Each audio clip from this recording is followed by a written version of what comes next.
Good morning, guys. It's Joe with LVV. It is February 18th. Nice snowy day out today. I'm going to be changing a compressor on a little Bay Marie machine. We'll get you some video and shots once we get there. Nice weather, though. Great day to do this. I'm predicting about 4 to 8 inches right now. We'll probably get like 14. Alright guys, so we're at a pizzeria working on a liter machine. We have to take that little grill down and change out the compressor. It's shorted to ground, so basically when you touch the one pin, any of the pins on the compressor, common, run, or start, and you touch it to even the copper, okay, you get continuity, which is no good. That means it's grounded. You have a dead short right there. It's really it's shorted to ground. So we have to take that out, swap out the compressor for this brand new one right here, vacuum it out, charge it up, and get it running again. Okay, we'll give you some video.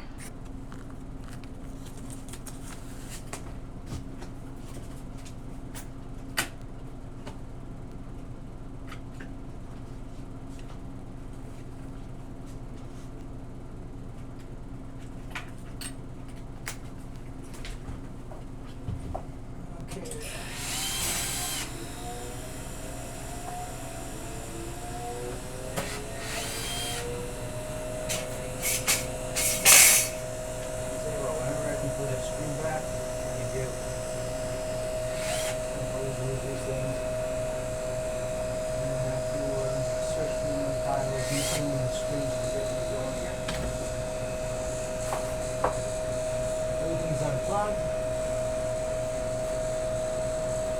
Don't worry about electric.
All right, guys, so we had to unsolder.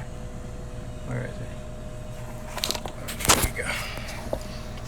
You have this strainer right here, like a filter. It's connected to, all right, this part right here, which is your, which is a little tiny tube, capillary tube here. Okay, so yeah, I like to unsweat it. I don't like to cut it because those capillaries need to be a certain length in order to give you a pressure drop and cooling the proper way. So I just unsweat them here and here. I'll put the new one on. And then you have these little pins that go right here. Pull the pins out. There's two more in the back. I have a little excess I cut right over there on the side. I put my heat blanket over all this when I was unsweating certain parts. Okay, so this is your discharge, this is your suction, and this is the liquid line going to the condenser. Okay, so we're gonna pull this compressor out after I take those 2 pins out, and then slap the new one in, resolder everything. We're doing solder joints on these here. That's the only compressor that they had. Same everything, just not rotor lock, not flared. All right, so we're just gonna have to, transition them in and get the pump on this thing here. All right. So we just pulled out the old compressor. We're gonna throw the new one in, right into there, then re-sweat everything in, put the vacuum pump on, and go to our next call. All right, guys, so we have our meter. Keep it up there on continuity, right? Hold on. Little malfunction. All right, so here's one of the pins. If you touch that pin and the copper, see how we're getting continuity? That means you have a bad compressor, it means it's short of the ground. See, no good. If it ever goes to ground, that means the ground pin is shorted inside and the compressor's failed. Okay, so any of these pins here and to any of the copper, okay, that means it's grounded. Compressor's bad, it's failed, you have to change it out. That's why this compressor's no good here. All right, guys, we're hooking up the electric right now. So you have the overload, which is right there. Okay, so we have the power going into that. That's the white wire, and then coming out of the overload is the black wire, which goes directly to the compressor. If this thing overheats, that disc will open up and no power will go to the compressor, protecting the compressor. Okay, and this wire right here is the run.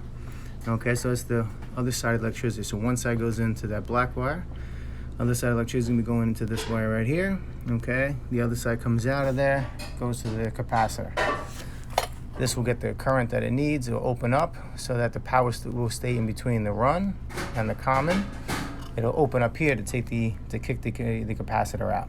Okay, so we got the power coming in, 1, 2, the 2 whites, which are in line parallel with the fan. So the fan always runs, and the power comes in, one in here. The other one goes through there into here. Right, I'm sorry, right there. One to run. The other one goes inside to the overload, goes through the overload in here.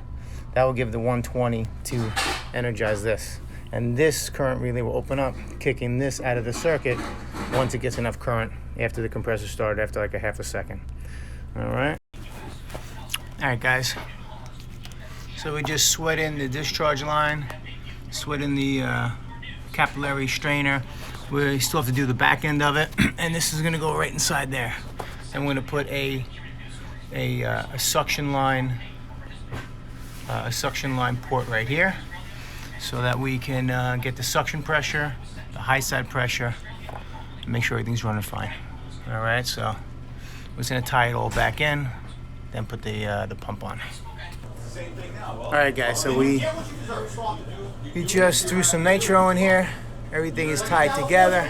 Got about 175 and 169. We did a bubble test. Good old blue. We have no leaks, at least on our side. And now we're gonna put our pump on and then charge her up. All right, guys, so we got the pump going. We're at 7,000, 6,500 microns. Everything looks like it's put back nice. We'll tie that back up. We'll put some zip ties on the water line, on the condensate line, and we'll let this pump do its job. We'll get down to about 500 microns, and then we'll charge it up with the scale. Very important to weigh it in because you have a capillary tube. You don't want to overcharge and flood the compressor and kill that new compressor you put in there. So you have to basically dial it directly right in.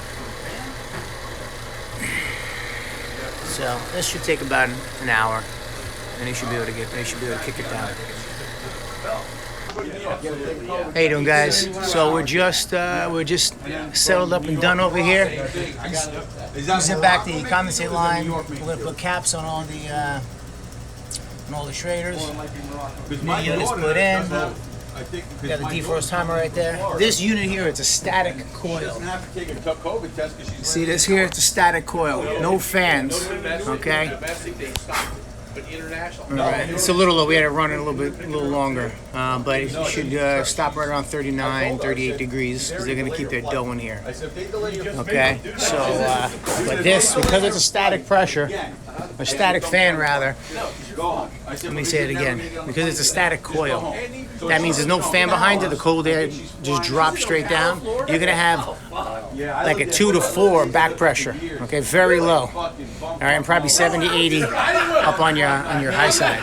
All right, so a 2 to 4. You're not gonna get like a 24, 15 to 25 depending on the coil. All right, you're gonna get a static, is no fans at all, which that always brings up the back pressure.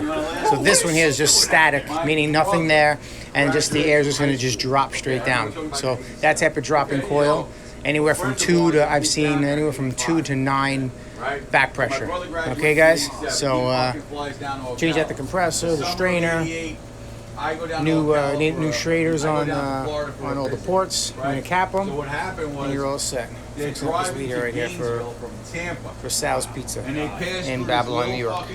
See you guys next time.